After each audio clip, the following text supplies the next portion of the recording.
Hello everyone. Today in this video we'll be drawing the face. We're going to go step by step through the process. The first shape that we're going to be drawing here is a circle. And this is the basic shape for the face. And now we'll be drawing some other guidelines which will help us map out the different facial features on the face. So this vertical line splits the circle evenly. It will help us when we're drawing the nose and where to place the eyes. So after we draw that vertical line, we will then split the circle horizontally. So we're going straight to the center of the circle. We'll be drawing another line where the vertical line and this circle intersect. And then finally, this line at the bottom is a little bit trickier, but it should be further down, about one diameter below. So it's about the width of the circle that we have on the top. Then here we're drawing a line on the top to indicate the top of the head. For the chin, we're going to start from the left side of the circle all the way to that bottom point. Now, whenever drawing larger lines, always try to have an idea of where the line starts, where it begins. So we're starting at where the circle intersects with the horizontal line, all the way to the bottom intersection there for that chin. Then we can go over that chin to round out the lines there. And next thing that we're going to draw are the eyes. So we're going to draw a guideline here. This guideline will be kind of in the midpoint of the other ones that we had.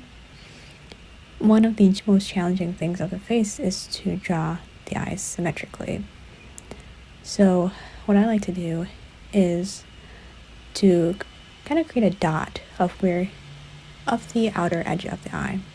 So the left part of the eye and the right part. So that when I'm drawing these curves, I can kind of have an idea of where my curve is going to start, where it's going to end. And one trick to try to get the shape of these eyes symmetrical or for them to look alike is to draw them at both at the same time. And when I say that, I mean that draw like the top left part of the eye, then move on to the right part. Just draw the top of the right, then go back to the left, and then draw the bottom of the left, and so on and so forth. So that when you're going back and forth between each eye, you can kind of make them similar in shape. Then for the pupils, they kind of cover about 1/3 of the area of the eye.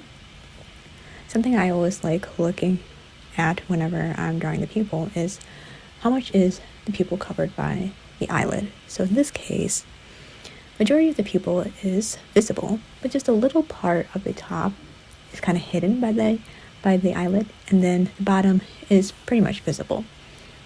So I just like outlining that pupil a couple times to make the lines darker once I'm happy with the shape.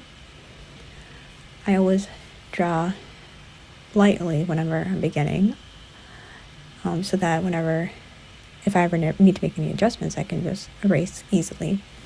And for the inner part of the pupil, it's just one smaller circle, and I fill it in with my pencil. I add a little bit of shading there. The next thing to draw here is the eyelid. So the eyelid pretty much follows the shape of the eye on the top. A detail to notice about the eyelid is that it's kind of a little bit wider towards the outer parts of the eye, and as it's going towards the inner part, towards the nose, kind of becomes narrow. So just notice those things whenever you're drawing the face. Look at different faces and just try to pick up some of those details and add those to your drawings. So here I'm just outlining those lids of the eyes And once I'm happy with those, I move on and I start drawing the nose. So the bottom part of the nose is of a U shape. So I just draw a U. Then for the outer part of the nose, it's almost like kind of like a J shape. So I draw that. Then I connect those shapes together to form the nostrils. I like to keep playing around with the lines until I get the shape I'm looking for. So the nose can be of different shapes and sizes. Some noses are wider, some people have noses that are more narrow. So you can just play around with different sizes. Also, like where the nose is placed on the face. For example, how close is it to the eyes? You can play around with that. You can try moving the nose further from the eye. Those are just some ideas. I just encourage you all to look at different references and just notice how these different features are in placement, or how they are placed, right, in reference to the other features on the face. Also notice just the different shapes and sizes of each facial feature. Now, moving on, we are going to be drawing the different guidelines for the lips and then also the eyebrows. So we're just going to split the guidelines that we already have further into more subsections. Then for the eyebrows here, what I'm doing is trying to get that curve of the eyebrow. I'm trying to figure out where should the top of the curve be. And one idea of how to figure that out is to draw a diagonal line from the pupil of the eye to the tip of the nose. So once you have that point, then you can start drawing the curve of the eyebrow. Now, the eyebrow, as it goes to the outward part of the face, it kind of tapers off. It becomes narrow. So when you're drawing the eyebrow, just make sure that you're aware of that, and make sure that as the eyebrow is going outward to the face, outward away from the face, that it becomes narrow in width. And here, I'm just playing around with the shape of the eyebrow. I fill it in and shade it to add some dimension. The eyebrow, there's so many different shapes. Some people have thicker eyebrows, there are thinner eyebrows. Also, the curvature of the eyebrows can vary from person to person. So, for example, some people can have angular eyebrows where it's very pointy. So rather than a curve, it's more of I would say like kind of a triangle shape. Then some people have like a straight line or like a flat kind of eyebrow where there is no curve. Then you can also think of the thickness of the eyebrow. Some people's eyebrows are thicker, some are thinner.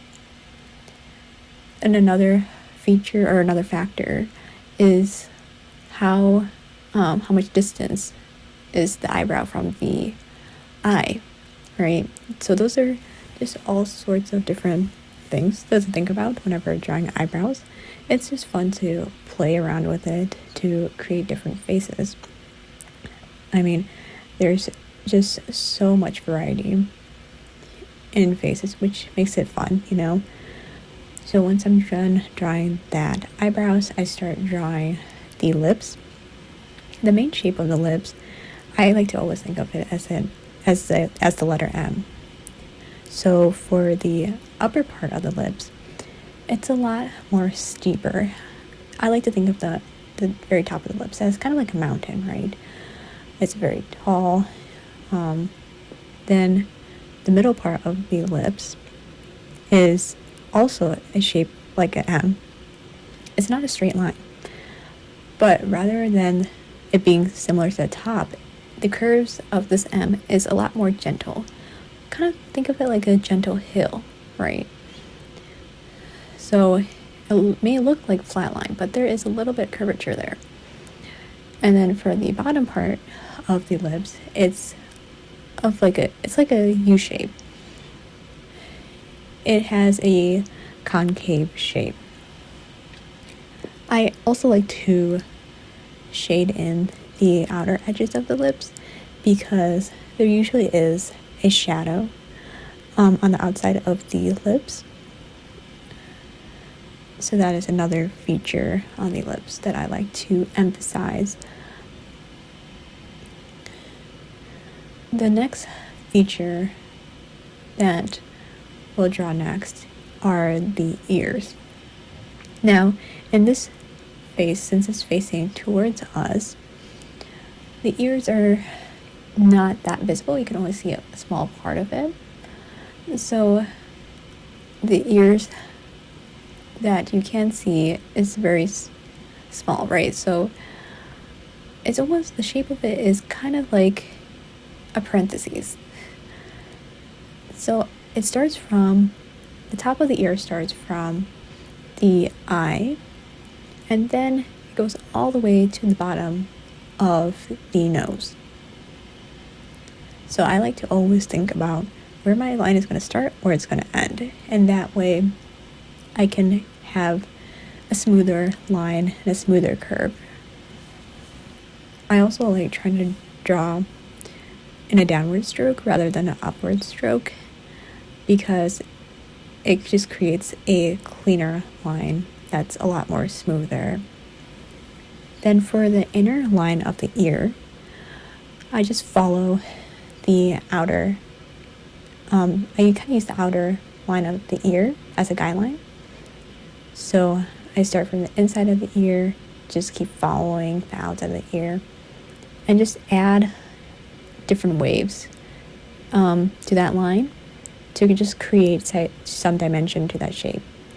Because the ear has a lot of different folds, it has a very interesting and a unique shape. So once I'm done with that, then I start drawing the hairline. So in this face, the hair is parted in the middle. So we're just going to kind of create a curve right below the line of the head. And we're just going to follow all the way to the top of the ear. And just keep outlining that. And hair has volume. So the top of the hair is actually, won't be on the top of the head, but it'll be a little bit above that. There is a little bit of space from the top of the head to the top of the hair. So just add some volume for that hair and make sure that to add a little bit of curvature for the parting of the hair to indicate that the hair is parted in the middle.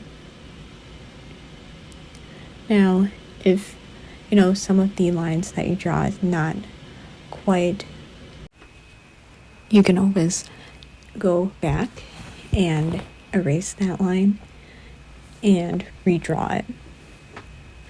So that is one of the benefits of drawing lightly, is that it's very easy to erase it. And if you were to draw a darker line, it becomes hard to erase, and the line might still remain there because the eraser is not able to erase the marks from that pencil. So here I am just shading it, the face, adding different shadows. But yeah, that is basically the end of this tutorial. So I encourage everyone to keep learning to draw the face, look at different reference photos, and just try to change up some of the features and play around with the different features of the face. But yeah, this is the end of the video. Thank you all so much for watching.